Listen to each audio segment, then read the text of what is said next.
waxaa mahad leh allaha noo suurtageliyey inaan maanta aan u dabaaldegayno munaasabadda caleemasaarka madaxweynaha cusub ee jamhuuriyadda federaalka soomaaliya walaalkay mudane xasan sheekh maxamuud.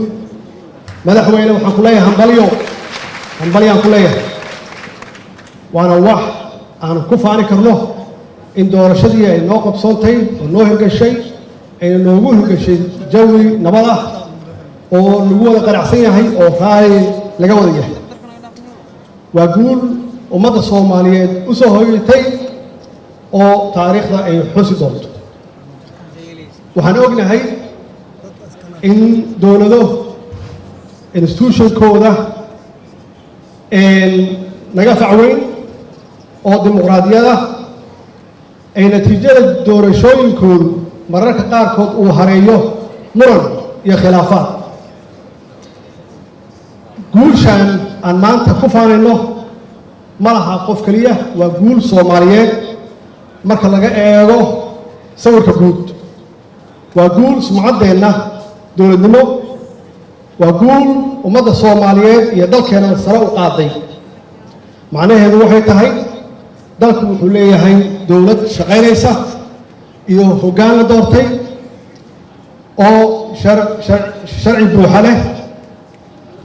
qof walba oo talada dalka qabtana waqti ayuu leeyahay, laakiin waxaan ka barannay qori isku diid inay tahay dhaqan iyo sunno wanaagsan oo aan dimuqraadiyadeennu aan ku xoojinayno, aanu ku horumarinayno. waxaa tusaale ah markaan dib u milicsanno qori isku dhiibka aan sheegay ee dowladihii kala dambeeyey waxay dalka dowladnimadiisa soo gaarsiiyeen heer wanaagsan oo hore looga sii ambaqaadi karo, ayadoo ay jirtay duruufo aad iyo aad u adag oo ah dhaqaale iyo amniga. waxaan u mahadcelinayaa dowladaha lagu garabsiiyey dowlad dhiskeena, sida dowladaha ay ciidamadoodu ay qayb ka yihiin admis, horeyna loogu yaqaanay amisom.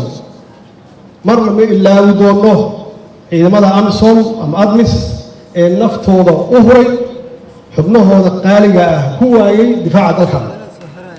waxaan u mahadcelinaynaa dowladaha dhaqaalaha ku bixiya ama siyaasadda nagu taageera ama ciidamada noo dhisa in soomaaliya ay cagaheeda ay mar kale ay isku taagto.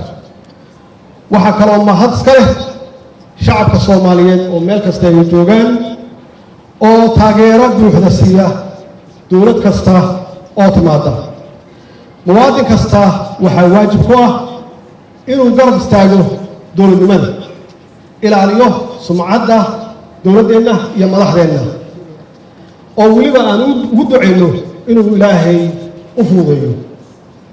waxaa kaloo muhiim ah inaan u mahadcelinno ciidamada qalabka sida oo habeen iyo maalinba u taagan difaaca dowladnimada una huray naftooda.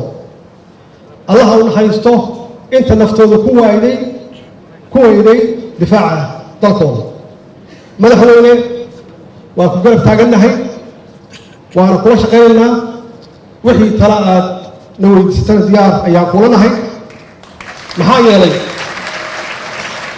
waxaan aaminsanahay wax kastoo aad qabato inay tahay dhaxal ummadda soomaaliyeed u hari doona, adigana legacy ku noqon doonto. ugu dambayn, ummadda soomaaliyeed waxaan mar kale aan ka codsanaya in madaxweynaha iyo dowladda cusub la garab istaago oo la siiyo fursad ay ummadda ugu adeegto. soomaaliya ha noolaato. waa mahadsantihiin.